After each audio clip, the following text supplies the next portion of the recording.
Adamson Lady Falcons for beating the Ateneo Blue Eagles in straight sets. Adamson is now tied with UST at 5-4 in fourth place. We have Coach JP Yude and Shiny Tura. Coach, congratulations for this victory. Ang ito, kasi ang trend nyo this season, win-loss. So, wala pa kayong winning streak so far. So, ano yung kailangan, nasa crucial part na tayo ng season, ano yung kailangan ng team para syempre, lalo very crucial part ng season, makaipon kayo ng more wins?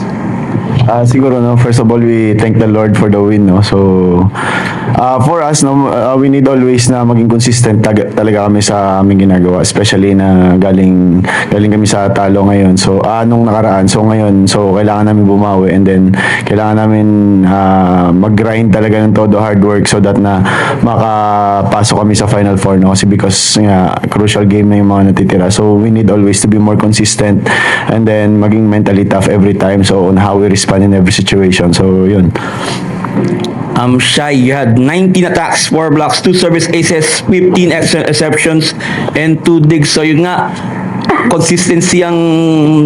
consistency ang kailangan yung ayusin sa team so far. So ano yung mga kailangan as a leader of the team, ano yung kailangan gawin para syempre makaipon pa kayo ng more wins, especially naghabol kayo sa Final Four? First of all po, thank you Lord sa panalo, and thank you Lord dahil wala pong napahamak sa both teams. And sa tingin ko po, the only thing naman na magagawa ko for the team is to be consistent as well, to start the consistency and do the work so that they can see it doon sa they can see the work and makapag-follow din sila. So I think yun yung pwede kong gawin to help the team to be consistent. Thank you so much. Okay, the floor is open for questions. Coach, kahit po sabihin natin inconsistent ka and up and down yung nagiging panalo-talo, satisfying pa rin ba sa'yo na dahil nga po kapag natatalo kayo, nagagawa niyo pa rin na maipanalo yung kasunod? Kumbaga may satisfaction with that na hindi kayo tuloy-tuloy din natatalo?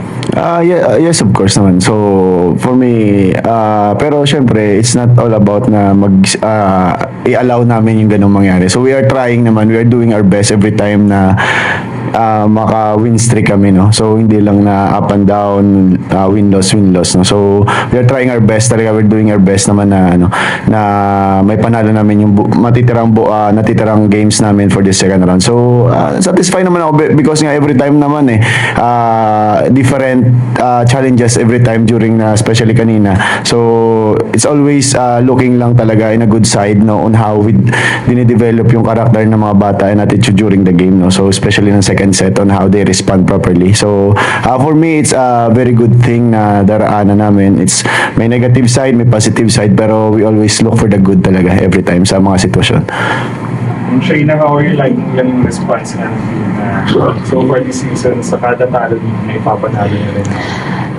Very grateful naman on how my teammates and the coaches respond sa yun nga, so win-loss na trend namin. So yun, pero sinusubukan din naman namin na gawin na maging consistent to get more wins, and siguro nagkataon na lang din sa schedule lang din yun eh. So yeah, we'll try our best na it doesn't matter naman sa amin yun eh, as long as we are playing at our best palagi and yung goal namin nakukuha namin and we're achieving it, we're fine with it.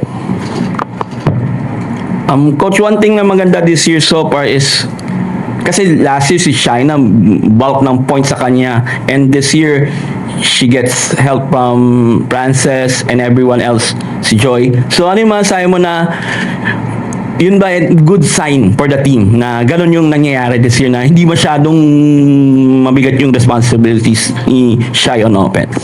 Syempre, I'm very grateful, no, na lahat sila nag-step up, no. So hindi lang isa yung aasahan namin, so that na hindi din mabugbog si Shaina, no, syempre sa pagod every time. So at least may katulong. So I'm very grateful sa Lord na everyone may kusa na may contribution na ginagawa during the game.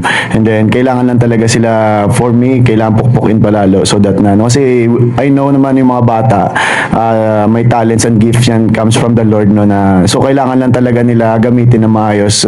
Sometimes kasi, syempre, yung kaba, hindi naman natin mawawala yan because nga, syempre, lack of experience pa yung iba sa kanila. So, kailangan, yun nga, lahat naman yan, for us na we trust them. So, kailangan lang talaga na i-push yung mga bagay ng pukpukin lang talaga to the limit, na ilabas nila sobra yung kailangan talent, no? So, during the game. Congratulations, Coach JP and Shai. Thank you.